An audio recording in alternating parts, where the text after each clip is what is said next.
Quel chasseur ne rêve pas d'un étang pour y faire une levée entre amis ou une passée en solitaire au crépuscule? Les étangs sont devenus au fil du temps des lieux de chasse privilégiés pour la sauvagine.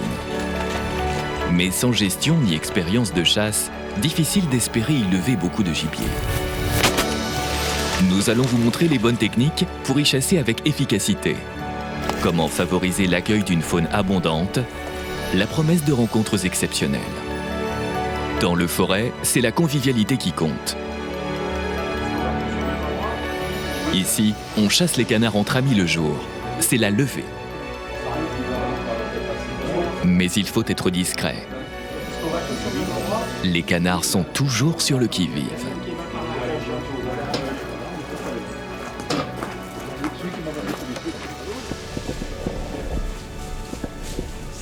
Nous allons faire une levée d'étang avec les chasseurs répartis à différents postes autour.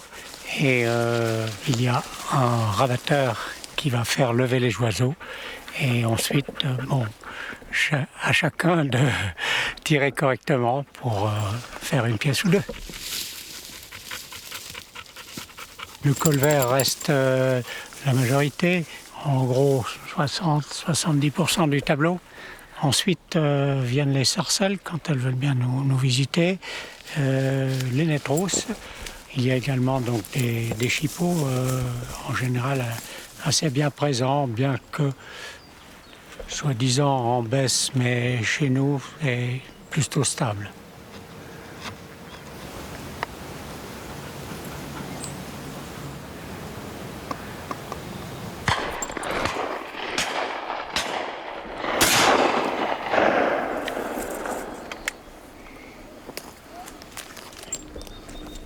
Merci.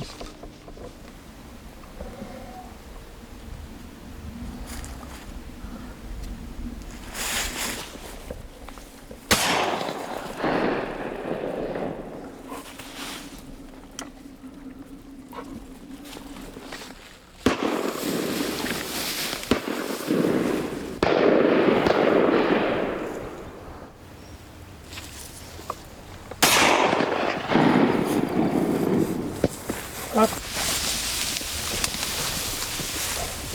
Allez, ici. Allez, là-bas.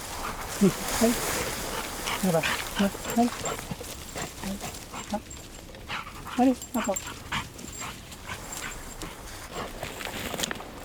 Non. Tiens, ici, ok. Allez, hop, hop. Là, assis. Allez.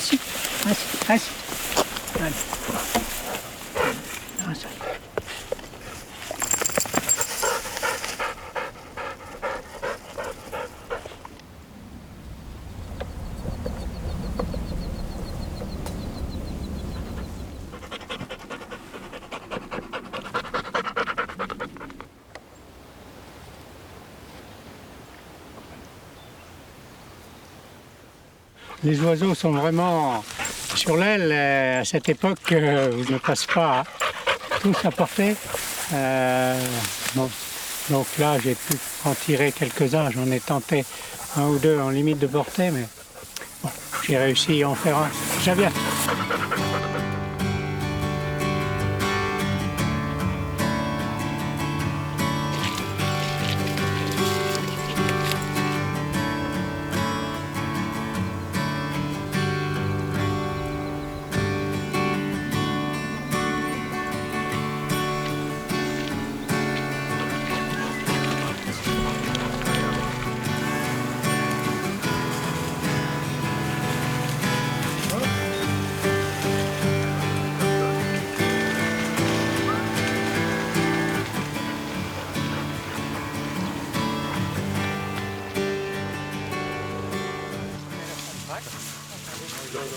Alors, déjà un canard, c'est pas mal.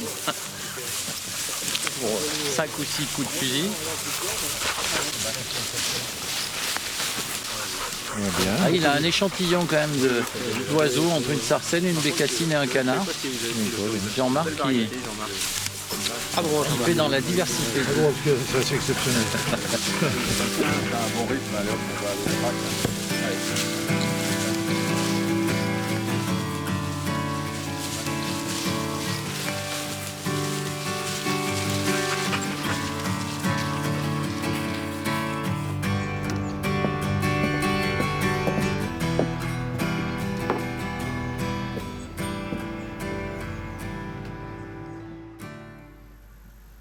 la chasse à tir du gibier d'eau, de la sauvagine, est relativement récente.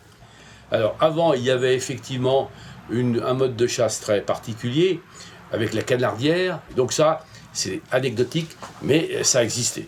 Alors ensuite, donc la chasse à tir, on l'a connue à partir, je dirais, la fin du 19e siècle, hein, avec la berlesse, les fusils qui permettaient de tirer proprement 30 grammes ou 32 grammes de plomb et de tuer des oiseaux qui sont quand même assez difficiles. Donc la chasse a débuté à ce moment-là. Mais la réalité, dans nos régions comme dans beaucoup d'autres régions, c'est que, en fait, il y avait une préférence pour le perdreau, pour la chasse de gibier de terre. Et tant que le perdreau était vif, jusque dans les années 35, sur ces grandes propriétés de chasse de l'époque, on chassait le perdreau. Le canard était un peu un complément agréable, hivernal, mais ça n'était pas le but principal des chasseurs d'époque. Donc en fait, et il y avait relativement peu de canards à cette époque, et peu d'espèces. Il y avait bien sûr le colvert, la sarcelle d'hiver était abondante, et était également, puisqu'on chassait tard à cette époque, c'était les canards principaux. En fait, les milouins, les fuligules sont apparus très progressivement dans les années 25-30. Beaucoup plus tard est arrivé le morillon. Alors il y a eu une explosion, la pisciculture, le travail des étangs, la fertilisation a fait que les étangs ont beaucoup varié à cette époque, et il y a eu une véritable explosion des fuligules et de la variété des canards après les années 30. Alors il y a eu les très belles années de la chasse, quand on regarde les tableaux anciens, en fait c'était les années 70. Là il y avait véritablement une profusion de canards, une nidification extraordinaire, et donc les années 70-80 ont été sans doute le culminant de la nidification. Il n'y avait pas de lâcher à cette époque. Et vraiment, je crois que ce sont les plus belles années de la sauvagerie. Le Forêt compte encore quelques beaux espaces sauvages propices aux bécassines. Mais il faut être en forme pour patauger toute la journée dans les étangs à leur recherche. Pour Hubert, passionné de ce gibier, c'est un vrai plaisir qu'il partage avec ses amis au moment de la migration d'automne.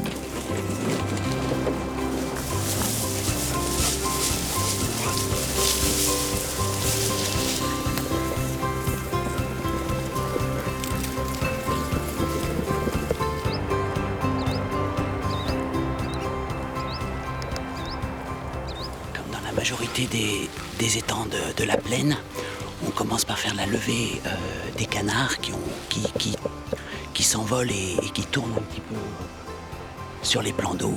Et ensuite, on va se consacrer sur les bécassines qui partent au cul levé. On utilise deux types de chiens, l'épagneul ou le labrador, qui aura plutôt par essence le fait de lever et de retrouver le gibier d'eau.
Apporte.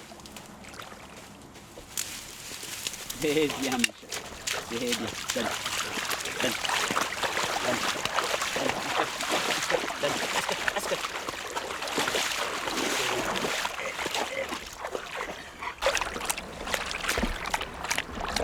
Voilà, une belle oiselle qui est parti sur la levée d'étang. Et maintenant, on va aller s'attacher effectivement à faire les joncs à la botte pour aller les tirer au culvé.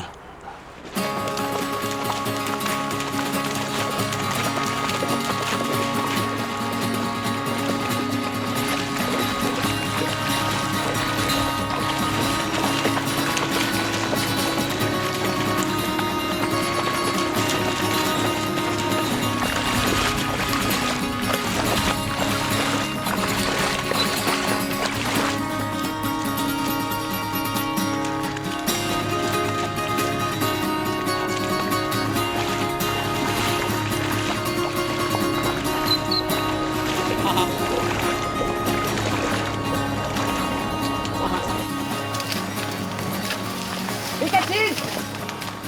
Bécassine! À toi, Michel!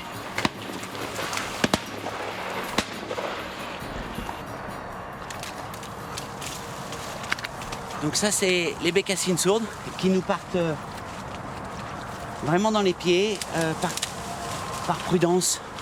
On fait très attention là où on doit tirer pour pas se tirer dessus. C'est souvent des oiseaux qui sont à hauteur d'homme.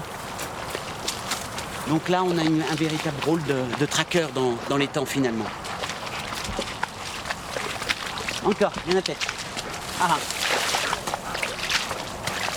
Ah ah, c'est peut-être.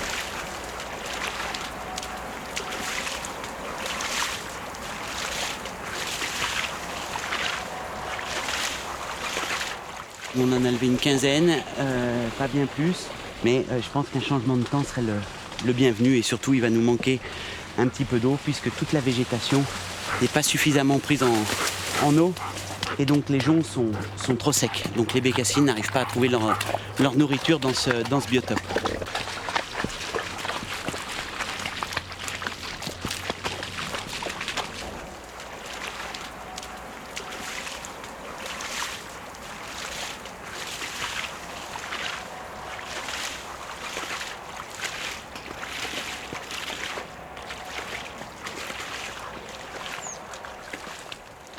On a fait le tour de l'étang qui abrite la première population européenne de mouettes rieuses qui nichent sur cet étang, donc qui viennent au printemps et qui repartent au mois d'août.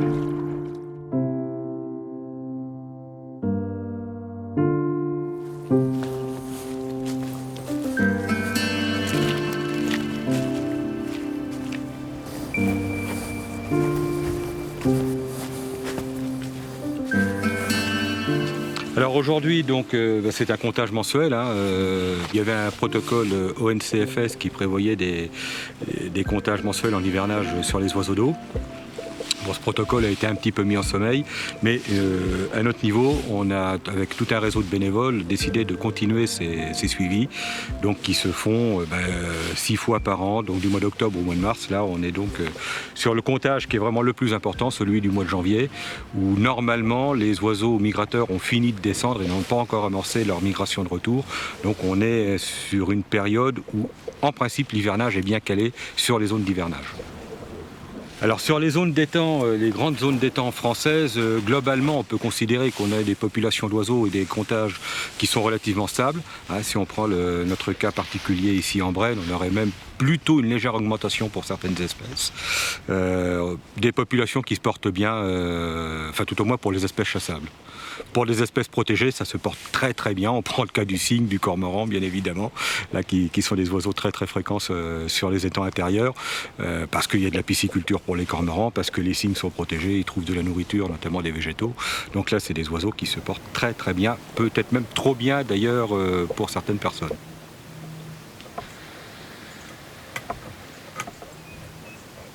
Les canards sont plus ou moins migrateurs, ça dépend des espèces, ça dépend des populations. Si on prend le colvert par exemple, dont on pense qu'effectivement chez nous, sur les zones d'étang intérieurs en particulier, c'est plutôt un oiseau sédentaire. En France en particulier, on a des grosses populations de colverts sédentaires. Mais en hiver, à ces oiseaux sédentaires s'adjoignent des oiseaux qui peuvent venir du nord ou de l'est de l'Europe.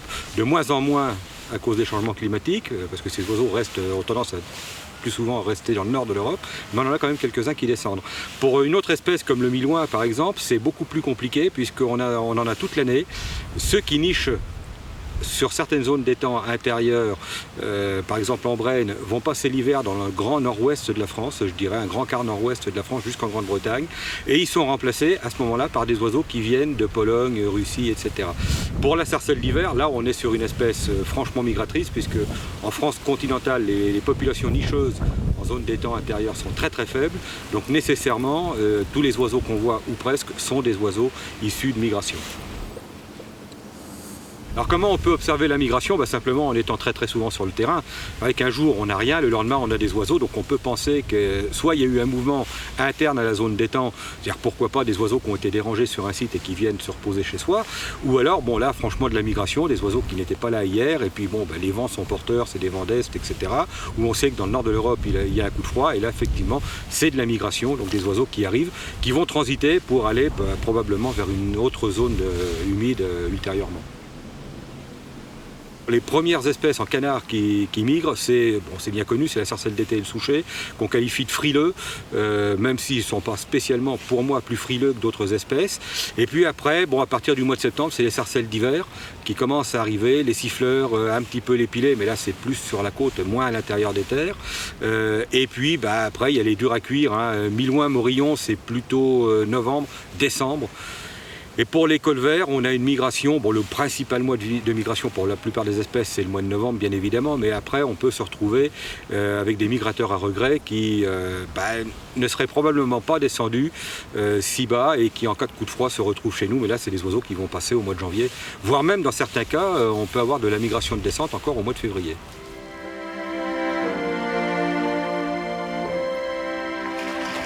Avec ces ambiances toujours exceptionnelles, les passées du matin sont un classique de la chasse au canard.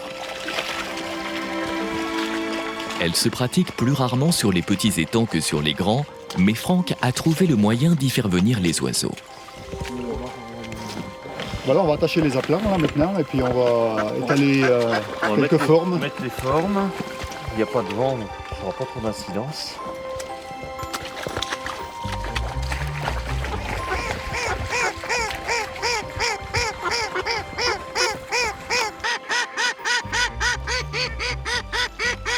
Ça, c'est un canard à aile tournante.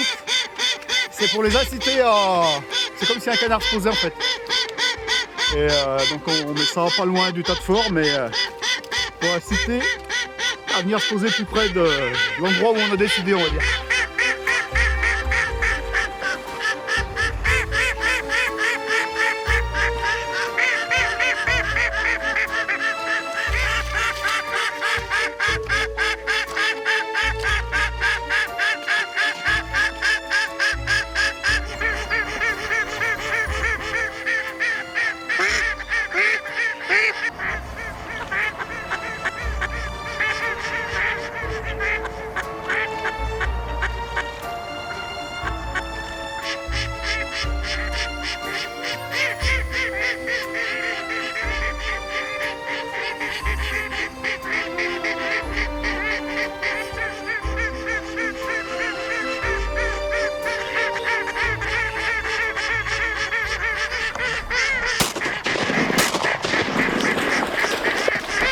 Allez, viens là.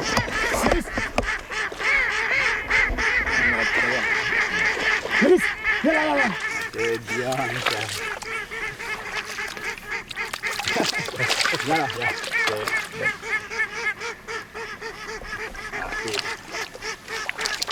Bon. Colère. Ça arrive vite, hein. Ah, de couleur, hein. C'est pour ça qu'il fallait être assez calme. Ah, c'est dans le nez. T'en as tué un, Pierre? J'en avais vu, il y en avait deux. Il est mort?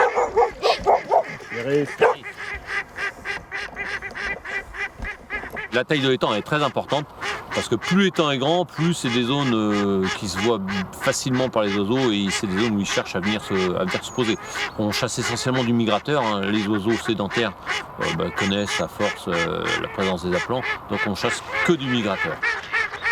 Simplement du champ et un nombre de formes important, c'est attractif.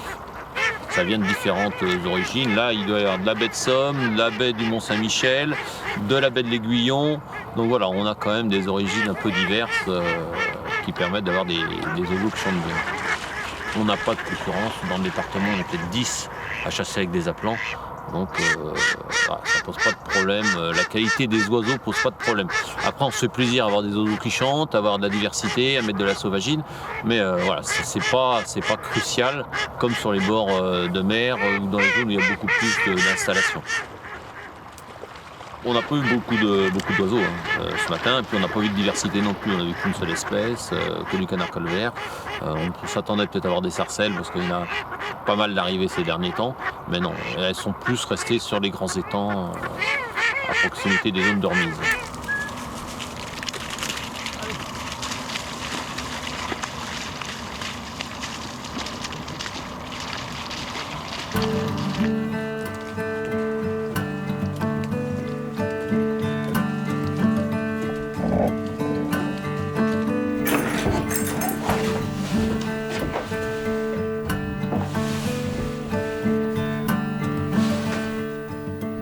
Alors un étang, c'est une étendue d'eau qui est au départ, quand on parle d'étang de pisciculture, retenue par une digue. C'est-à-dire que c'est un fond imperméable, une vallée, une cuvette qui est barrée par une digue et qui est munie d'un système de vidange qu'on appelle la bonde. Et c'est ce qui théoriquement différencie l'étang de la mare. La mare ne se vide pas, l'étang se vidange. Les étangs ont deux vocations fondamentales, la production de poissons, ce pourquoi ils ont été créés, et la chasse au gibier d'eau, laquelle est, selon les régions de France, plus ou moins en perte de vitesse par rapport à la chasse aux gros animaux.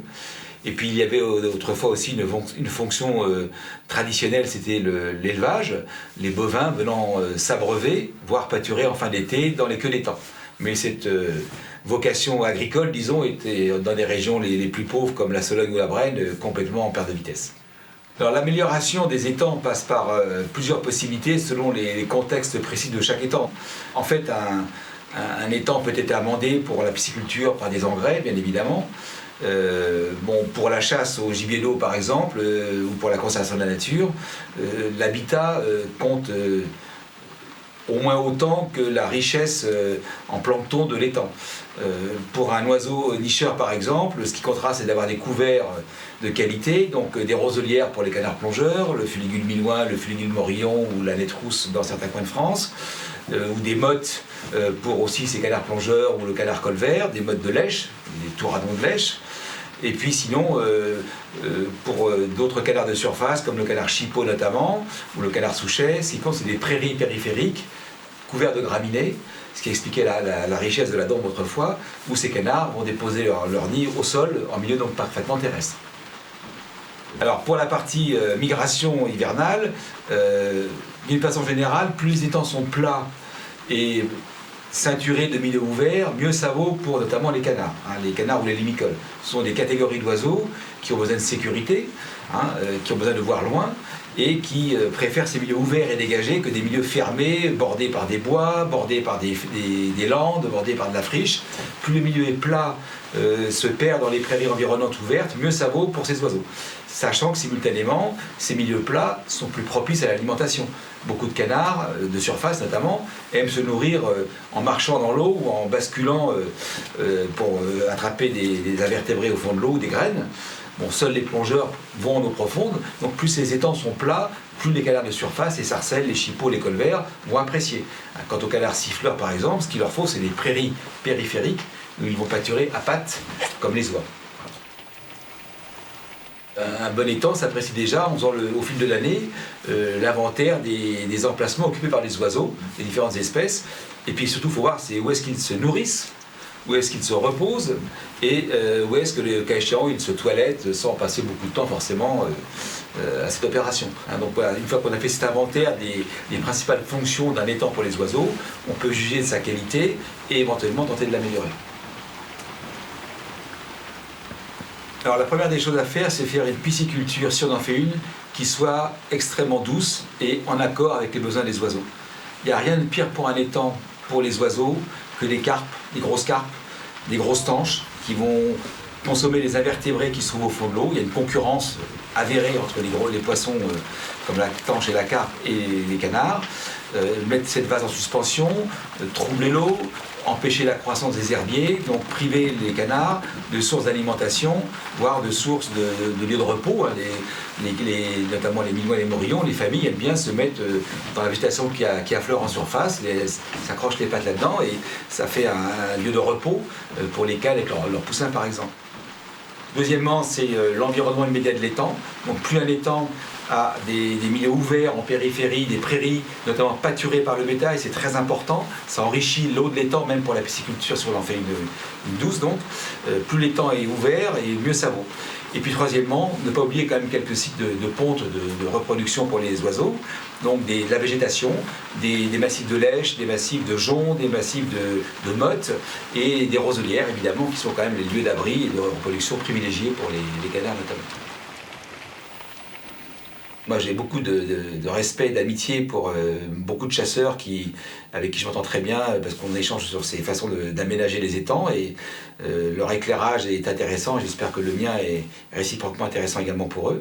Et je crois que voilà, on a des intérêts communs, c'est d'avoir des milieux attractifs pour la faune, qu'elle soit chassable ou pas, peu importe. Ce qu'il faut, c'est avoir un étang qui a de la vie, voilà, qui ne soit pas axé sur une seule ligne, piscicole ou chasse ou conservation de la nature. Je crois que la diversité est bénéfique à tout le monde.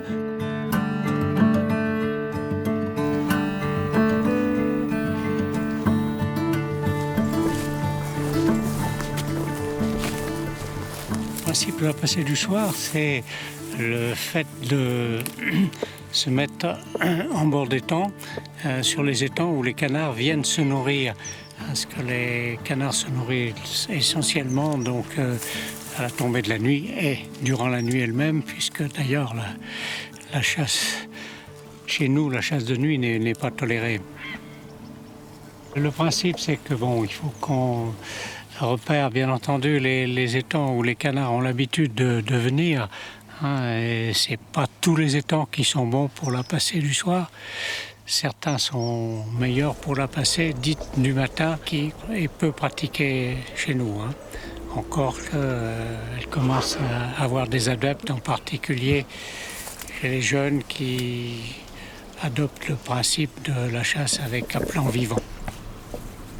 On repère les zones plus favorables au fait qu'on voit des traces de pattes dans la vase ou qu'il y a des plumes, etc. Voilà.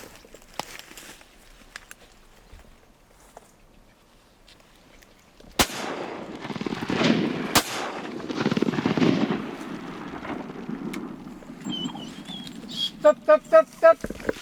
Stop, stop, stop, stop, stop. En début de passée, on se cache le plus possible dans les roseaux, alors que dès que la nuit arrive, il est possible de s'avancer au plus près de l'eau.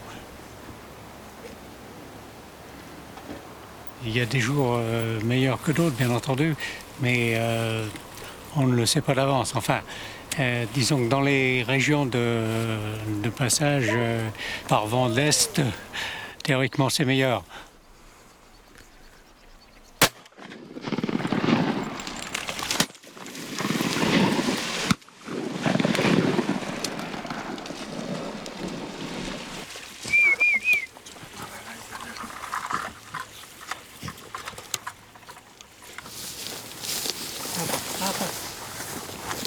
Done.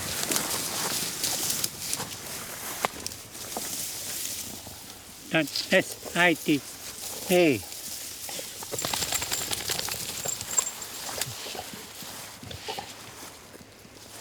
Faut se contenter de ce qu'on a. Ça a été assez maigre. On apprécie toujours la passée du soir. En espérant beaucoup d'oiseaux. Il y en a eu très peu ce soir. Alors en France, on a deux principales voies de migration, deux grandes voies de migration. C'est la voie Rhin-Rhône-Méditerranée qui concerne essentiellement des oiseaux d'Europe centrale ou du sud-est de l'Europe d'ailleurs dans certains cas. Et puis la voie nord-ouest Atlantique qui va concerner plutôt des oiseaux de Scandinavie, Pays-Baltes, Russie aussi, et puis Allemagne, Danemark. Ça c'est les deux principales voies. Les zones d'étang se situent plus ou moins sur ces zones. Si on prend la voie de migration Rhin-Rhône-Méditerranée, les principales zones d'étang en France, c'est la Dombe bien évidemment qui est la plus importante, et puis deux zones humides moins connues qui sont la Bresse et le Forez, qui sont juste en périphérie de la Dombe. Si on prend l'autre voie de migration, donc la voie de migration plutôt nord-ouest atlantique, ça rentre en France par des étangs de Lorraine, et puis ça continue par les étangs de Champagne humides, avec un cas particulier qui est le lac du Der, et puis ensuite ça se continue avec la Sologne, la Brenne, et enfin on a des étangs dans le sud-ouest, au pied des Pyrénées, là, des étangs qui sont très très intéressants pour les oiseaux.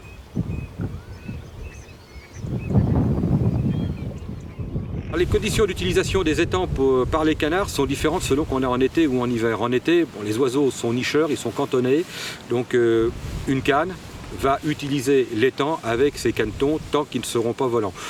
Ça, c'est un petit peu simplifié. Dans la pratique, on peut avoir des cannes qui vont changer d'étang pour élever leurs jeunes, ça peut arriver. Sur ces étangs, les oiseaux vont trouver tout ce qu'il leur faut. S'ils ne trouvent pas ce dont ils ont besoin, ils vont aller voir ailleurs. Donc les deux grands principes qu'il ne faut pas oublier, c'est que des oiseaux, en hiver, ont besoin de tranquillité et de nourriture. En général, sur les grands étangs, la tranquillité, ils l'ont, puisqu'ils peuvent se reposer au milieu, ils sont relativement à l'abri des prédateurs. Et la nourriture, eux, ils vont la trouver plutôt sur les petits étangs où il y a plus de végétation, plus d'invertébrés, selon les espèces, puisque le régime alimentaire varie selon les espèces. Et là, sur ces petits étangs, il y aura la nourriture. Ceci dit, ça c'est un petit peu simplifié puisqu'on peut avoir des oiseaux qui vont faire l'ensemble du cycle sur un même étang s'il y a toutes les conditions qui sont réunies, tranquillité, nourriture. La nourriture des canards est très variable selon les espèces. Alors on a des espèces qui sont granivores comme le colvert, là c'est le plus simple, tout le monde peut l'observer. Sont granivores aussi des oiseaux comme le pilet, comme les sarcelles, sarcelles d'hiver en particulier. Le milouin est semi-granivore. Des espèces sont herbivores et les herbivores principaux ce sont le chipot, la netrousse, le milouin aussi qui est foncièrement herbivore, le siffleur qui lui est très très herbivore puisqu'il va se nourrir dans les prairies en périphérie d'étangs. Et puis on a des espèces qui ont un régime particulier, comme le morillon qui est beaucoup plus malacophage, donc malacophage il se nourrit de coquillages, de petits invertébrés en général, et le souchet qui lui se nourrit essentiellement de plancton. Les fonctions vitales des oiseaux, bon, les 5 sens au sens où nous on le comprend, je pense que ça n'a pas vraiment de sens pour les oiseaux. En fait le sens le plus développé chez les oiseaux, les sens les plus développés, la vue, et certainement le toucher, mais le toucher par l'intermédiaire du bec pour se nourrir. La vue est fondamentale. Les oiseaux reconnaissent les voies de migration, puisqu'ils migrent en général en groupe, donc avec des individus plus vieux. Je pense que l'aspect visuel, la reconnaissance des sites joue un rôle fondamental. J'en veux simplement pour exemple la rémanence qu'on peut observer sur certains étangs en hivernage, où on trouve toujours les mêmes espèces, et dans le cas d'espèces très très rares, on a constaté que certaines espèces reviennent tous les ans sur le même étang. Je ne parle même pas de la même région, mais c'est vraiment sur le même étang.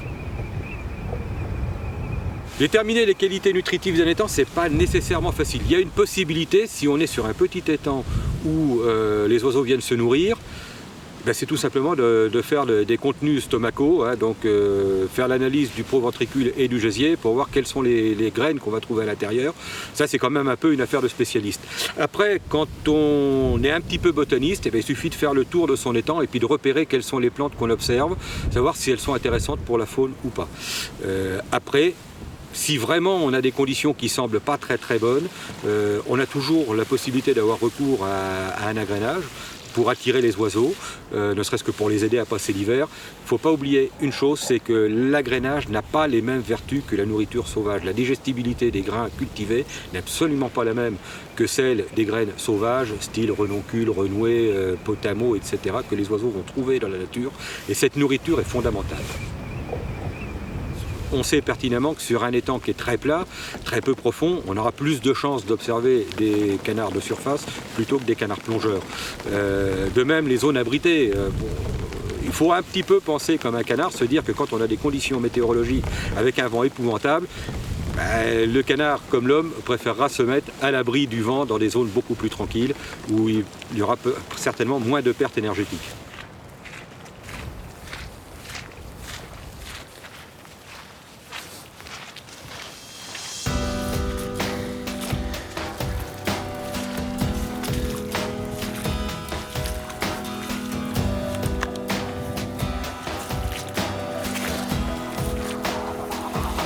Je pleure. Hey. Les colverts qui s'envolent demain.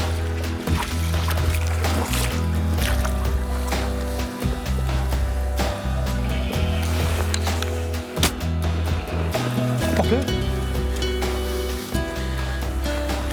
Apporte-le. Là, il part au vent. Apporte-le. Apporte-le. Apporte-le. Apporte-le. Apporte-le. Apporte-le. Apporte-le. Apporte-le. Apporte-le. Bravo, c'est bien mon chien. C'est bien mon chien, c'est bien. C'est bien mon pépère, c'est bien. C'est bien mon chien. Chut, attends, bouge pas. Alors en ce qui concerne les heures légales pour la chasse à la passée, donc c'est 2 heures avant le lever du soleil pour la levée du matin et 2 heures après le coucher du soleil pour la passée du soir. Dans la région, c'est plutôt la passée du soir qui se pratique. Il faut venir un petit peu à l'avance pour sentir un peu l'étang, voir comment ça se passe, le sens du vent. Est-ce qu'on trouve des plumes sur l'étang? Est-ce qu'il y a des zones de végétation plus denses où ils ont l'habitude de venir se poser? Bon, notamment les sarcelles aiment bien les endroits un peu plus fermés, un peu plus touffus. Donc ça, c'est des choses qui sont intéressantes à prendre en compte. Quand il y a du vent, c'est bien de se mettre dans un endroit où les canards se posent un peu abrités. Une roselière, c'est favorable. Une île avec des saules, c'est bien aussi. Tout ce qui coupe le vent. Bon, les oiseaux ont tendance à se poser face au vent. Ça, c'est bien connu. Bon, bah, ça, c'est la théorie et la pratique, c'est parfois un peu différent. L'idéal, c'est de se poster quand même face au soleil couchant, ce qui permet d'avoir une visibilité la plus étendue dans le temps et de pouvoir tirer les oiseaux même quand ils arrivent assez tard, puisque même quand le soleil est couché, on a toujours cette lumière qui nous permet de voir les oiseaux. Bon, là, on a de la chance, c'est du soleil. Les soirs de nuages, c'est plus compliqué. Oh, c'est trop loin. Trop loin pour moi. Trop loin. Ça fait déjà une distance. Hein.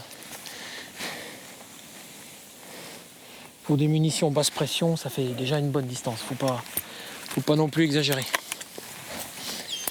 On va attendre un petit peu. Ah, les plongeurs, eux, ils tournent. Ils ont décollé bien après les colverts. Donc, comme ils connaissent pas forcément bien le plan d'eau, on peut peut-être arriver à en tromper un ou deux, mais ça vole très très vite. Vous pouvez voir que ça fait pas semblant. Ils prennent le vent, ils montent, et hop, ils sont hors de portée.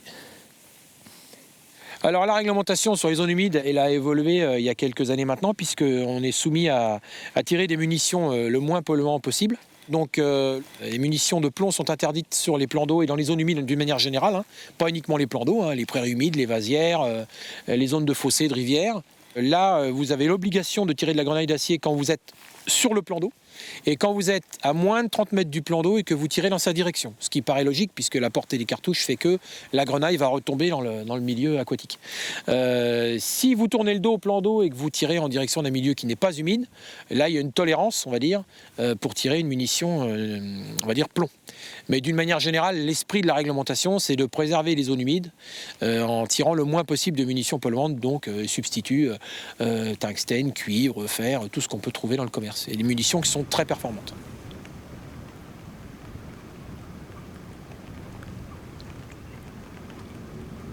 Alors pour pratiquer la passe au canard, on peut y aller seul, hein. C'est quand même beaucoup plus sympathique et convivial d'y aller à plusieurs, en perdant pas de vue qu'il y a toujours une question de sécurité qui est importante. À l'heure de la passe au canard, on peut tirer des oiseaux qui passent assez bas, auquel cas, si on sait que le cas de figure peut se présenter en cas de fort vent par exemple, ou d'oiseaux comme les sarcelles qui ont plus tendance à tomber qu'à se poser, là il faut quand même veiller à se poster plutôt en ligne, et il faut éviter quand même de se retrouver dans une situation dangereuse. On pourrait tirer en face d'une ligne électrique, d'une voiture, d'une route ou de choses comme ça. Donc là, il faut quand même être assez vigilant. La journée, tout va bien. Dans 2 heures, il fera bien sombre et on ne saura plus, franchement, se repérer. Donc il faut bien regarder à l'avance où on se situe, anticiper un peu l'arrivée des oiseaux de façon à ne pas se retrouver avec des situations de tir dangereuses.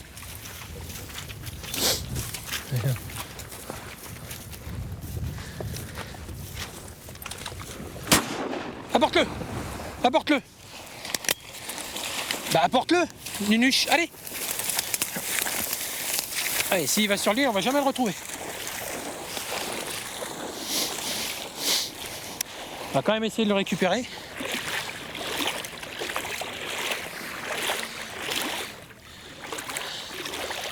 Porte-le. Porte-le. Qu'il est ?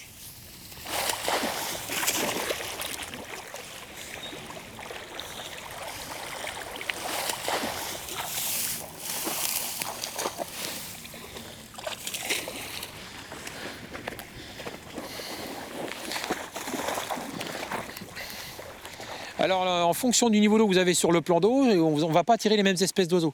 Hein, c'est toujours la profondeur de la lame d'eau qui détermine les espèces qui viennent se nourrir. Sur un étang qui est bien plein comme celui-ci, donc on a vu cet après-midi des colverts, des foulques. Il y avait également des canards plongeurs, donc des oiseaux qui se nourrissent dans une lame d'eau assez importante.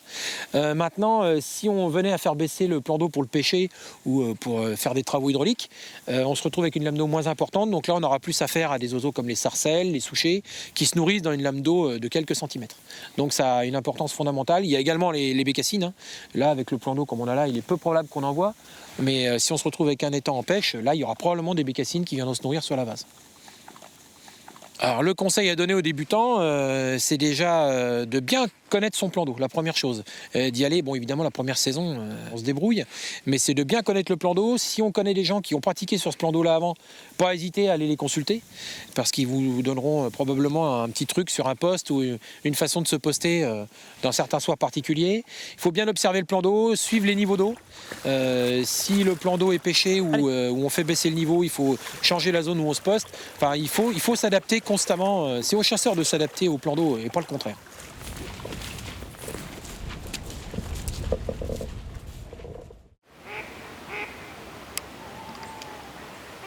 Claude et Gérard sont de vrais passionnés de canards. Ce matin, c'est sur le plus grand étang de la Brenne qu'ils vont tenter de tirer quelques oiseaux et nous donner de bons conseils. Je pense qu'on va pouvoir avoir la chance de tirer un peu de tout, parce que je suis venu hier soir et il y avait beaucoup d'oiseaux, donc on verra comment ça va se passer. Bon, là j'ai installé des formes de milouin et de morillon. Normalement, on devrait avoir beaucoup de plongeurs. Donc automatiquement, j'espère que je vais pouvoir les capter. Je ne sais pas comment ça va se passer, mais suivant le vent, mais enfin le vent est bien passé, on a le vent dans le dos, donc ça devrait y aller. On devrait voir une belle journée.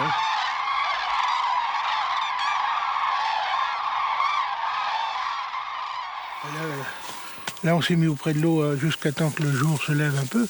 Mais là, comme c'est dégagé, il faut absolument se cacher derrière, parce que sinon, ils vont nous voir et puis automatiquement, ils vont passer trop loin, quoi.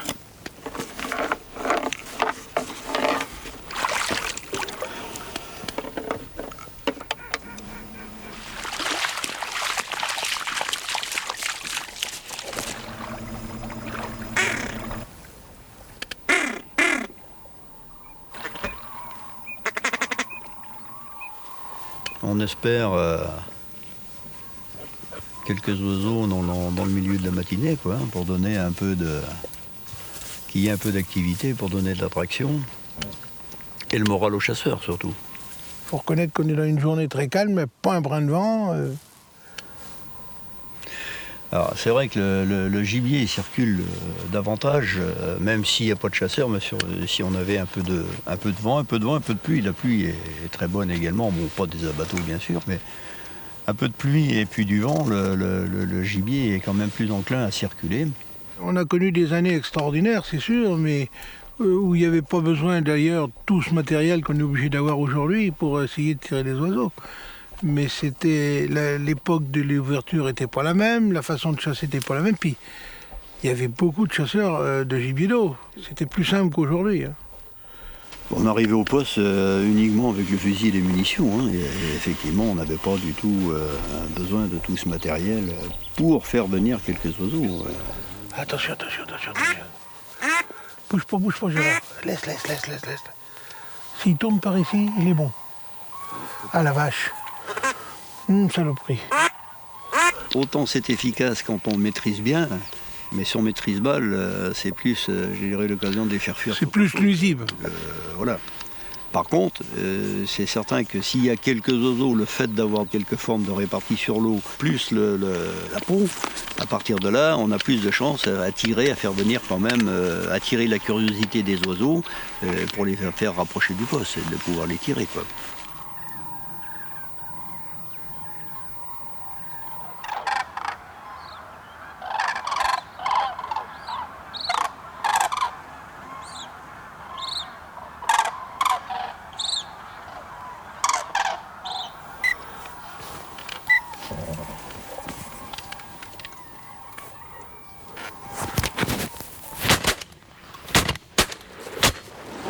Ah, il vache, putain. c'est toujours pareil, c'est que elles sont très limites pour tirer.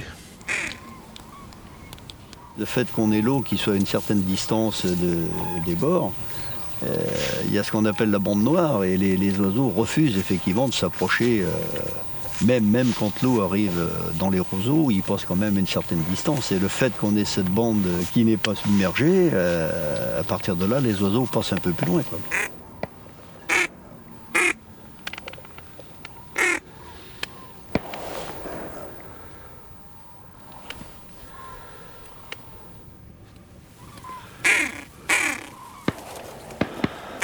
Ah, c'est mortel ce qui nous arrive. Ils ont tiré des sarcelles dans le fond, c'est mortel. Oh là. Tu vois pas? Alors, ah oui, oui, d'accord.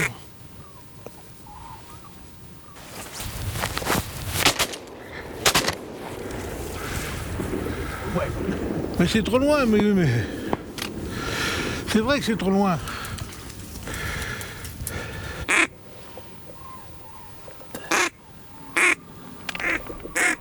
Regarde au-dessus.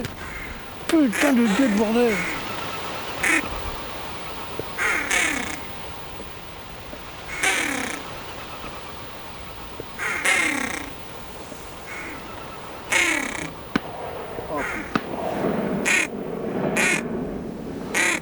C'est dommage parce que...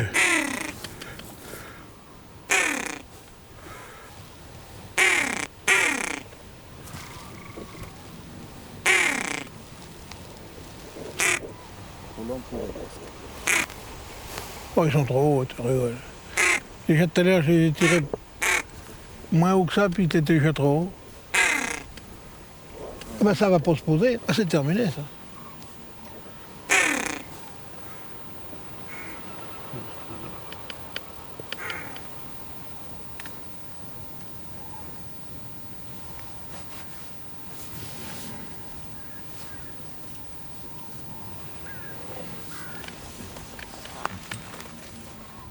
Mais on tournait avant, c'est fort en foire, là.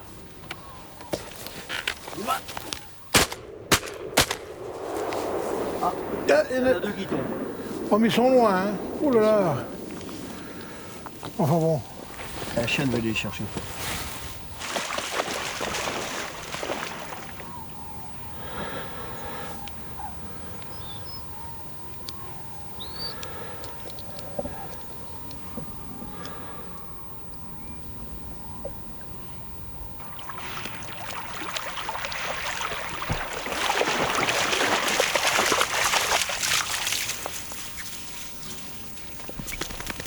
Cette matinée n'a pas très bien commencé parce qu'on avait un brouillard très dense ce matin, mais bon, après, au fil de la matinée, vers 10h, ça s'est éclairci. Évidemment, on finit sur un soleil qui n'est pas fait pour la chasse au canard, mais bon, ou le gibier d'eau. Donc, mais bon, on s'en contente quand même, puisque on a fait à peu près une quinzaine de pièces. C'est déjà pas mal, puis entre nous, ça nous suffit un peu, parce que bon... On a tellement vu un spectacle merveilleux avec les Milouins, l'arrivée des Milouins, l'arrivée des siffleurs. Il y a même des pilets qui ont été vus. Donc c'est quand même agréable pour la matinée, quoi. Avec le temps qu'il fait, on s'attendait à pas beaucoup mieux. Hein, faut pas rêver. On n'a pas assez d'eau, donc automatiquement on ne va pas se répéter. Mais voilà, quoi. À l'heure actuelle, les étangs, la pisciculture est en déclin, pour toutes les raisons qu'on connaît, notamment la prédation par les piscivores. La chasse n'est pas en déclin. Elle est stable. La reproduction des anatidés reste de très bonne qualité chez nous. Il y a un grand engouement des propriétaires d'étangs pour leurs étangs. Les étangs sont en bon état. Tout ce qui a été fait autour par les différents plans ont permis d'entretenir, de bien maintenir le patrimoine. Donc je pense que le patrimoine a été sauvé. La pisciculture ne l'est pas. La pisciculture est en complète déshérence, elle est véritablement ruinée.